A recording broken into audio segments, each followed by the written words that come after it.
নমস্কার, 24 ঘন্টা আপনাদের সকলকে স্বাগত। আজ সম্ভবত ছেড়ে দেওয়া হবে সুদীপ বন্দ্যোপাধ্যায়কে। সিবিআই এর প্রভাবশালী তথ্য খারিজ করে গতকাল রোজভ্যালি কাণ্ডে সুদীপের জামিন মঞ্জুর করে Odisha high court.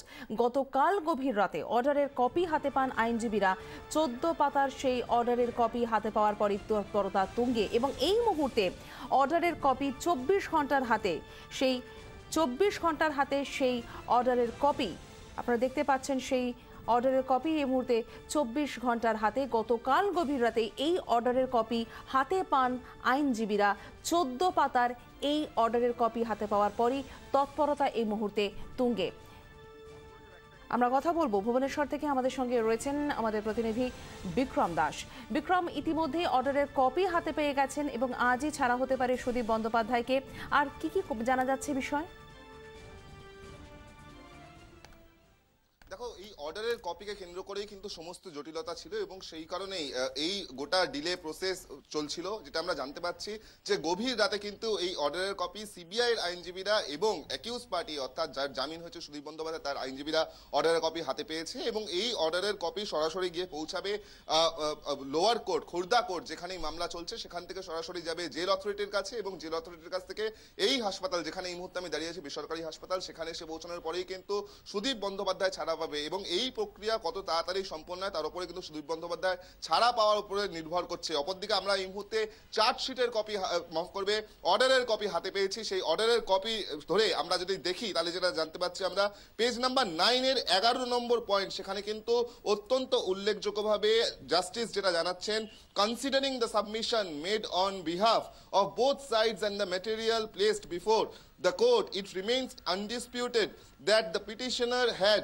relationship with the managing director of Rose Valley Group of Companies, Sri Gautam Kundu, and the petitioner has not only participated in the 2 annual meetings the company but also has shared private family function. It is also been seen from the papers once the petitioner accepted rupees 5 lakhs under receipt and the total pecuniary benefit allegedly received by the petitioner as per charge sheet is around rupees 27 lakhs. It is of course not the case of the CBI as yet that the petitioner was in any officiating position of the company or had taken part in the collection of the deposit from the general public. The only allegation that made out against the petitioner is that being a sitting member of parliament and an influential person, he identified himself with the affairs of the company, putting words of admiration of its activities, which allegedly allured the potential investor and the general public as well to money with the company. অর্থাৎ অত্যন্ত গুরুত্বপূর্ণ বিষয়। অর্ডারের যদি এই operative পার্টটা আমরা দেখি তাহলে কিন্তু আদালতের তরফ থেকে যেটা বলা হচ্ছে যে সুদীপ বন্দ্যোপাধ্যায়কে সিবিআই যে অ্যালিগেশনগুলো দিচ্ছে সেক্ষেত্রে দুপক্ষের সওয়াল জবাব শোনার পর আদালত মনে করছে যে তার বিরুদ্ধে সিবিআই এর মূল যে চার্জ তা হলো তিনি একজন পাবলিক রিপ্রেজেন্টেটিভ এবং তিনি কিছু ভাষণ দিয়েছেন। এর বাইরে কিন্তু কোনো অ্যালিগেশন, যতটা জাস্টিফিকেশন সিবিআই দিচ্ছিল সেই জাস্টিফিকেশন কিন্তু আদালত মনে করছেন না। এর ফলেই কিন্তু সুদীপ বন্দ্যোপাধ্যায়কে গতকাল জামিন দেওয়া হয়। অর্থাৎ সিবিআই এর তরফ থেকে যে সওয়াল করা হয়েছিল আদালতে সেই সওয়ালে কিন্তু সন্তুষ্ট হননি আদালত। সেক্ষেত্রে সুদীপ বন্দ্যোপাধ্যায়ের যারা আইনজীবী তারা যে বারবার করে যে কথা বলছিলেন যে শুধুমাত্র তিনি কিছু পাবলিক ফাংশন অ্যাটেন্ড করেছিলেন, কিছু কথা বলেছিলেন, তার মানে কিন্তু এই নয় যে তিনি এই গোটা কনস্পিরেসির সঙ্গে যুক্ত। এবং আদালতও কিন্তু সেক্ষেত্রে আপাততভাবে সন্তুষ্ট। এবং আরো এই অর্ডার শিটের মধ্যে যে পোর্শনগুলি রয়েছে সেখানে কিন্তু বলা হচ্ছে যে একটা মানুষের এগেইনস্টে অ্যালিগেশন আছে বলে যে তাকে সারা জীবন জেলে থাকতে হবে এর কোনো মানে নেই। তার কিন্তু ফ্রিডম রয়েছে বাইরে বেরোনোর। সেক্ষেত্রে আদালত মনে করছে যে তিনি যদি বেল পান, তিনি যদি জামিন পান তাহলে কিন্তু সেক্ষেত্রে কোনো অসুবিধা হবে না। এটাই অত্যন্ত গুরুত্বপূর্ণ ব্যাপার। অর্ডার শিটে এই অপারেটিভ পার্টে কিন্তু অত্যন্ত গুরুত্বপূর্ণ এবং এই অপারেটিভ পার্টকে হাতিয়ার করেই সিবিআই সুপ্রিম কোর্টে যেতে চাইছে। কারণ সিবিআই যেটা যুক্তি, সিবিআই যেটা দাবি, সিবিআই যে সাবমিশন করেছিল বা সিবিআই যে কেস ডায়েরি দিয়েছিল সেখানে কিন্তু তারা এমন কিছু গুরুত্বপূর্ণ তথ্য, এমন কিছু গুরুত্বপূর্ণ নথি দিয়েছিল যেগুলিতে তারা উল্লেখ করেছিল যে যদি সুদীপ বন্দ্যোপাধ্যায় তিনি জামিন পান তাহলে কিন্তু সওয়াল রেখেই সিবিআই যারা আইনজীবী তারা সুপ্রিম কোর্টে যাবেন এমনটা আমরা সূত্র মারফত জানতে পাচ্ছি। ধন্যবাদ বিক্রম। আমরা পরের খবরে চোখ রাখছি। পাহাড়ে তৃণমূল জিএনএলএফ জোটের যাত্রা ঠিকমতো শুরুর আগেই কি শেষ? বাড়ছে সে জল্পনা। কারণ পুরো ভোটে পাহাড়ের ডেবিউ ইনিংসে সারা জাগানো ফল করেছে তৃণমূল কংগ্রেস, কিন্তু এর মধ্যেই জোট সঙ্গী জিএনএলএফ এর সঙ্গে তৃণমূলের ভাঙনের আশঙ্কা তৈরি হয়ে গেছে। আমরা কথা বলবো, কমলিকা সেনগুপ্ত আমাদের প্রতিনিধি রয়েছেন আমাদের সঙ্গে এই মুহূর্তে।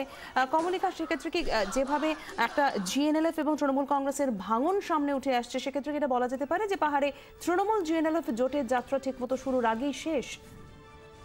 দেখো, সেটা এখনো এভাবে বলা যায় না। ডিএনএলএফ এর তরফ থেকে কিছু প্রশ্ন উঠেছে। ডিএনএলএফ এর বক্তব্য হচ্ছে যে মিরিক যেখানে তৃণমূল কংগ্রেস জিতেছিল সেখানে জিএনএলএফ এর একটা ভালো ভোট ব্যাংক আছে এবং সেই ভোট ব্যাংকটা তৃণমূল কংগ্রেস পেয়েছে। যদিও গোটা পাহাড়ে জিএনএলএফ তৃণমূল এই যে অ্যালায়েন্স হয়েছিল তাতে জিএনএলএফ কোনো সিট পায়নি এবং জিএনএলএফ একটা দুঃখ প্রকাশ করছে যে যেহেতু এটা অ্যালায়েন্সের জয়, সেই কথাটা তৃণমূল কংগ্রেস কোথাও বলছে না এবং তার জন্যই তাদের মনে হচ্ছে যে মিরিকে তাদের যে ভোট ব্যাংকটা সেটা তৃণমূল কংগ্রেসকে তারা দিয়ে দিয়েছে, কিন্তু তারপরেও তৃণমূল কংগ্রেস তাদেরকে কোনো রকম ভাবে তাদেরকে কনসিডার করছে না, বা তারাও যে জিতে তার তৃণমূল কংগ্রেসের এই যে জয়, সেই জয় যে জিএনএলএফ ও পার্টনার, সেই জিনিসটা তৃণমূল কংগ্রেসের সামনে থেকে রাখা হচ্ছে না এবং সেখান থেকেই কিন্তু একটা দুঃখ বা একটা রাগ জিএনএলএফ এর হয়েছে এবং সেইখান থেকেই তারা অভিযোগ তুলছে। বলা যায় না যে ভাঙন। ধন্যবাদ কমলিকা সেনগুপ্ত, আমাদের প্রতিনিধির সঙ্গে আমরা কথা বললাম। তৃণমূল কংগ্রেস নেতা গৌতম দেব আমাদের সঙ্গে রয়েছেন এই মুহূর্তে। আপনাকে 24 ঘন্টায় স্বাগত। জিএনএলএফ এর তরফ থেকে যে অভিযোগ করা হচ্ছে যে তৃণমূলের জন্যই তাদের দল হেরেছে, জোট হওয়া সত্ত্বেও তাদের হয়ে কোনো প্রচারই নাকি তৃণমূল নেতারা করেননি এবং জিএনএলএফ এর যে ভোট ব্যাংক রয়েছে সেটাই তৃণমূল কংগ্রেস পেয়েছে, কি বলবেন? খুব দুর্ভাগ্যজনক অভিযোগ। আমি নিজে সুভাষ সিং এর ছেলে মন, তাকে কয়েকবার ফোন করেছি, তাকে ফোনে পাইনি এবং আমি জানি যে আমাদের যিনি পর্যবেক্ষক অরূপ বিশ্বাস, রাজ্যের মন্ত্রী, তিনি বহুবার যোগাযোগের চেষ্টা করেছেন, যোগাযোগে পাননি।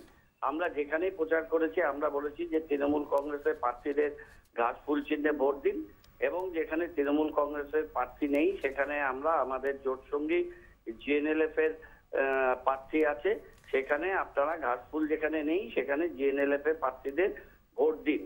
তারা লড়াই করেছিলেন 12টি সিটে দার্জিলিং, 1টি সিটে তারা ফ্রেন্ডলি লড়াই করেছেন, 5টি সিটে তারা কার্শিয়াং এ লড়াই করেছেন, 2টি সিটে তারা বন্ধুত্বপূর্ণ লড়াই করেছেন, 2টি সিটে তারা মিরিকে লড়াই করেছিলেন 9টির মধ্যে, 4টি সিটে কালিম্পং এ লড়াই করেছিলেন।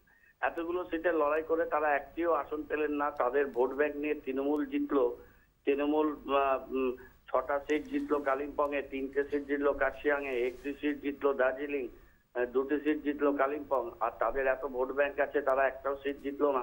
এই সমস্ত হাস্যকর প্রশ্ন করা উচিত নয়। গৌতম বাবু, আপনাকে একটু বিরত করছি।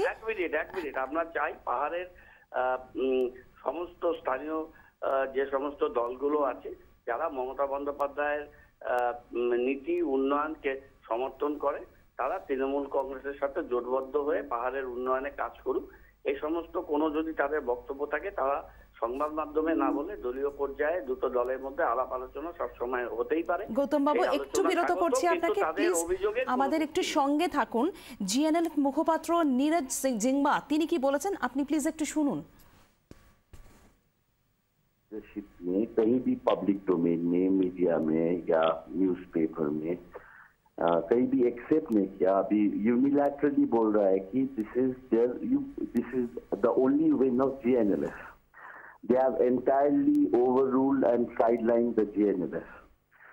लेकिन हम लोग का तो एक गोष्ठी है, हम लोग का तो एक अलायंस है, तो ये तो अलायंस का विक्ट्री है, टीएमसी जीएनएलएफ का alliance. So this is very unfortunate. We'll have to think about how this alliance will go, because alliance में कुछ give and take होना चाहिए। alliance तो ऐसे ही नहीं होता है, कुछ बूथों पर कुछ issues पर उसका समझौता होना पड़ेगा। গৌতম বাবু, আপনি শুনলেন জেনারেল মুখপাত্রের বক্তব্য। This is what I should say. This is very uncalled for and unfortunate statement made by Niraj. I may request Niraj come and have some discussion. They have no contentions of their allegations. Trinamool Congress always campaign for its own party candidates as well as the candidates filled by GNLF. On the contrary, GNLF did not contact with us during the election process despite of our several attempts to make contact with the GNLF leaders. ধন্যবাদ আমাদের সঙ্গে কথা বলার জন্য। পর্যটন মন্ত্রী গৌতম দেব আমাদের সঙ্গে এতক্ষণ টেলিফোনে ছিলেন।